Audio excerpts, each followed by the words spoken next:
Thanks, guys. We're here again. Stadium, brats, tailgating, the deck chef. Let's begin. We got it all. We don't just have brats. We're doing brats, sausages, and hot dogs. Awesome. This is going to be the crowd favorite. This is the crowd favorite. All right, here's what we're going to do. Okay.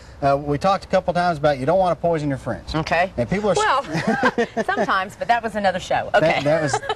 They can't take that one. Yeah, there will be evidence. Yes. What we're going to do is we're going to show you how to do use a pre-cooked brat that's just as good as, it's very good. Okay. It's just as good as a regular brat, but people are scared of cooking brats because they're, a lot of times they don't do it right, and they get cooked on the outside, they start burning, the skin starts burning, and they're not all the way done on the inside.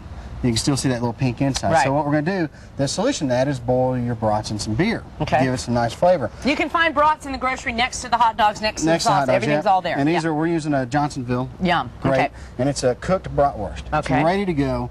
You're just going to brown it on the grill. Great. But if you want to add some more flavor to it, you could just drop it in a little bit of, start off with a little bit of water. Okay. And it's weird how this comes into play. Beer. You That's know, the common denominator in all your recipes. Drinking it and then pouring it in your food. Okay. Well, a lot of them have two. One for using and one for standing around like this. All right. So you add some beer to it. Just pour it in there. You can use dark beer, light beer, whatever you like. If you like a microbrew that has a fruit-flavored beer, you can use that. It adds a lot of... Just whatever's in the fridge, you can't mess it up. Can't mess it up. Okay. In fact, you could even use a little bit of Sprite, ginger ale, something like that if you want to. Now we've got some sliced onions. We're going to just toss those in there. And you want to do a whole bunch of these. You want to slice up a couple of bell peppers. You got your different colors. Because what this is going to do, we're going to cook, not only boil them in there, but you can... take some to the side, wrap them in foil, sprinkle some spices on them, and put them on the grill. Let them steam inside. Delicious. That way you don't add some more fat to it. You got some nice grilled vegetables. So we got your brats. They're in beer. You got some sauce in there. Some beer in there. You can add some garlic in there. Okay. You can add some more spices if you want to. Whatever. Whatever you like. Whatever you like. Okay. Put this on the burner. On the side. Okay, so this doesn't need to soak overnight? No. Oh, okay, perfect. You can if you want to. Okay. Why not? Okay. What you do is you boil these, bring it to a full boil, and let them simmer for about 5 minutes in that beer. That's on a pre-cook. Oh, yum. For one, it's in a traditional sausage. It's in a casing. You want is probably about a 20-minute deal going on there. So this will take about 5-7 minutes. Great. So you boil it in there, give it some good flavor. You remove them and you brown them on the grill. Great. Now here's the twist on the sausages and the hot dogs. You don't want to just, how boring is this right here? Hey, kids, there's your frozen hot dog. I'm going to throw that on the bun. Here's your smoked sausage. What you do night before the big tailgate, grab your favorite barbecue sauce.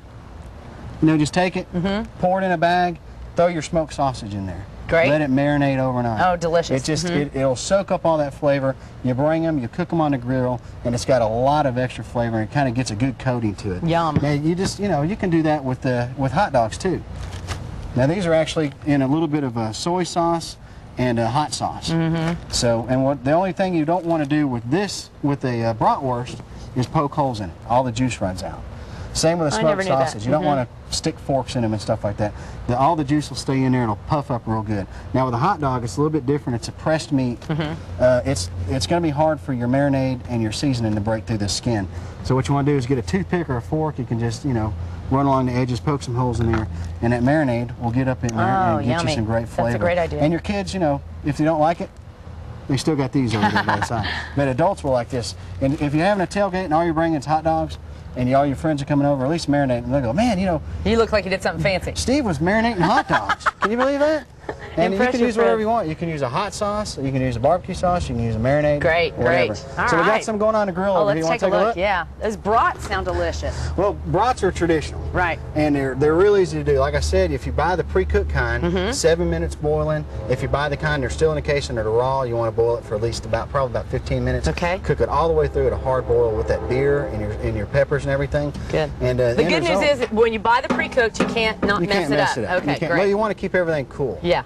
In fact, this is a great tip. I carry a meat thermometer with me, and when you're reserving people, like I'm doing a catering job or something like that, or I got a bunch of friends over, the temperature that most states' health departments require is if you cook something beforehand and you reheat it, you want to reheat it to a temperature of 165 degrees internal. Oh, good. Okay, and that's good. That will kill just about any germ in chicken and pork and steak or like that. Oh, that looks great. But see, these have little holes poked in them, and they're still puffing up a little bit. Oh, good. Okay. These right here marinated all night in hot dog. You see they got a nice in that sauce, and they got a nice rich rich flavor to them, and it adds a little bit more tang to it than just your normal grilled smoked sausage.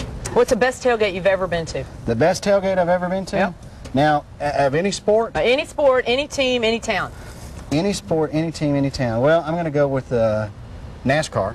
I'm going to go with Talladega or Bristol. Nice.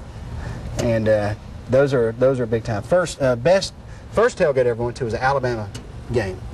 So I was kind of spoiled there. Right. Then I went to an Auburn SEC game. football, you can't mess that up, right. But one of the cooler ones, actually, the Citadel in the Southern Conference. I think they're still in the Southern Conference. Yep. They have a huge tradition.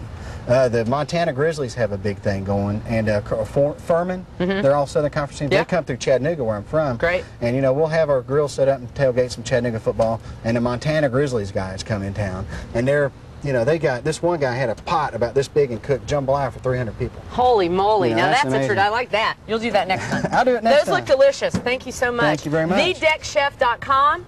All the recipes you could ever want, and your tailgating is your specialty, I must tell you. You guys, we're going to eat now. Send it back to you.